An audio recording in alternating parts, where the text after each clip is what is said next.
sashen Hausa na BBC akan mita 16 da tashoshin FM a wasu ƙasashen Afirka har ma da shafinmu na intanet bbchausa.com.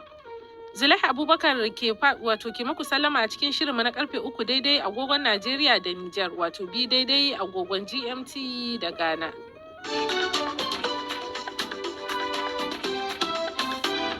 To a cikin shirin na wannan lokaci za ku ji Jamus ta gayyaci jakadar Rasha a Berlin game da kiran gangamin yada labaran ƙarya da ƙoƙarin yin zagon ƙasa ta intanet. Ana sa ran shugaba Trump zai tattauna da shugabannin Thailand da Cambodia nan ba da jimawa ba domin ƙarfafa yarjejeniyar zaman lafiya a tsakanin ƙasashen biyu. A Najeriya, yayin da gwamnatin ƙasar ta sanar da shirin ɗaukar dubban jami'an tsaro don yakar matsalar tsaron da ta daɗe tana addabar ƙasar. Ƙwararru sun yi ƙarin haske game da wannan manufa. Abu ne mai kyau, 'yan bindiga 'yan banki sukan zo live number ne kowane lokaci. In ka duba insurance da 'yan sanda ba su kai yadda za su iya policing ko ina ba. A lokacin da muka fara aikin nan babu a suka iri yanzu. To har ila yau a Najeriya wata babbar kotun tarayya da ke Abuja ta aika tsohon ministan kwadago Chris Ngige tsohon gidan yari domin zaman jiran shari'a, ƙari kan ministocin gwamnatin marigayi shugaba Muhammadu Buhari da ake tuhuma da badakalar kuɗaɗe. A zargin cewa Ngige ya yi amfani da matsayinsa a lokacin wajen baiwa abokansa kwangila ba bisa ka'ida ba. Yanzu haka Abubakar Malami, tsohon attorney general kuma ministan shari'a, yana hannun hukumar ta EFCC inda yake fuskantar bincike game da zargin ɓatan makudan kuɗaɗe.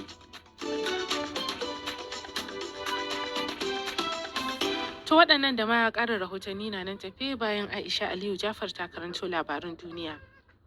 Jamus ta gayyaci jakadar Rasha a Berlin kan abin da ta kira yawaitar abubuwan barazana a gare ta, ciki har da gangamin yaɗa labaran bogi da ayyukan leƙen asiri da kuma ƙoƙarin yin ayyukan zagon ƙasa. Ma'aikatar harkokin wajen Jamus ta ce ta gano yunƙurin yi mata kutse ta intanet sau biyu daga Rasha. Ta ce na farkon an yi shi ne kan na'urorin masu kula da jiragen sama a shekarar da ta gabata.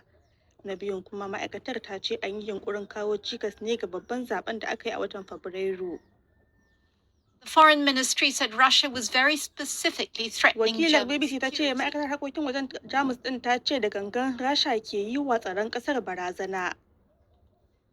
Ana sa ran shugaba Trump zai tattauna da shugabannin Thailand da Cambodia nan ba da jimawa ba domin karfafa yarjejeniyar zaman lafiya da ya tsara, wanda suka sanya wa hannu watanni 5 da suka gabata.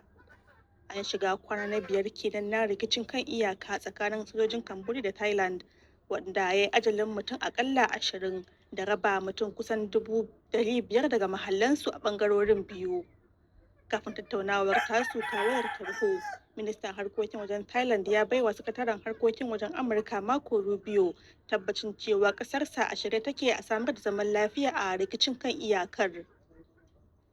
Rundunar sojan Ukraine ta ce ta yi wa dubban ɗaruruwan sojojin Rasha da ke rarrabe ƙawanya a birnin Kupiansk da ke arewa maso gabashin Ukraine.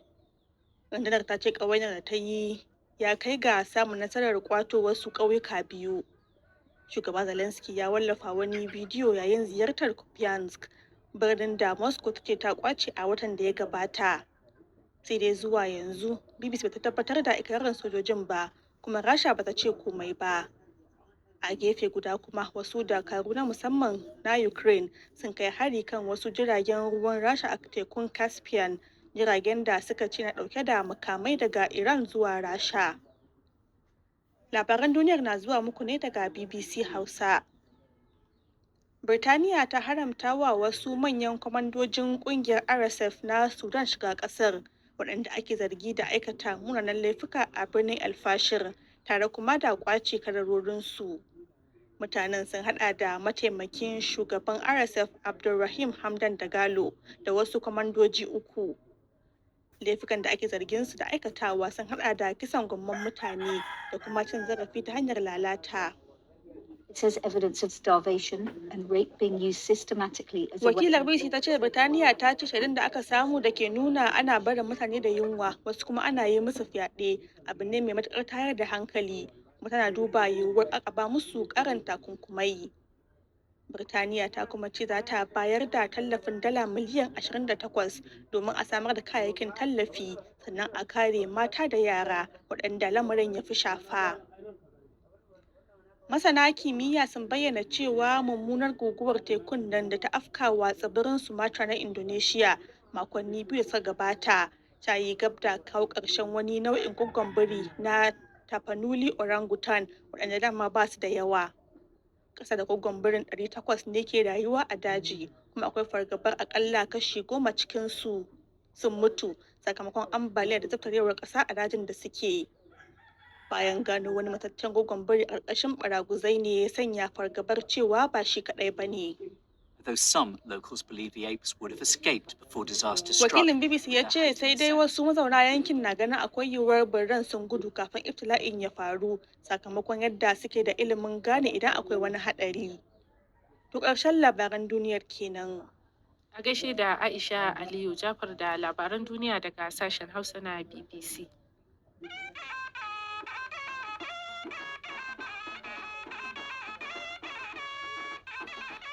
To sai fagen rahotannin namu, kamar yadda watakila kuka ji tun a farkon shirin, Jamus ta yi sammacin jakadar Rasha a birnin Berlin game da abin da ta kira wani gagarumin harin intanet da kamfen ɗin yada labaran bogi. Ma'aikatar harkokin wajen Jamus ta ce ta gano ayyukan wasu cibiyoyin intanet na Rasha guda biyu. Ga fasarar rahoton Bethany Bell daga birnin Berlin. Jamus gungun masu kutsen intanet da ta gano ya kai hare-hare kan na'urorin cibiyar kula da sauka da tashin jiragen sama a bara, yayin da gungu na biyu ya yi kokarin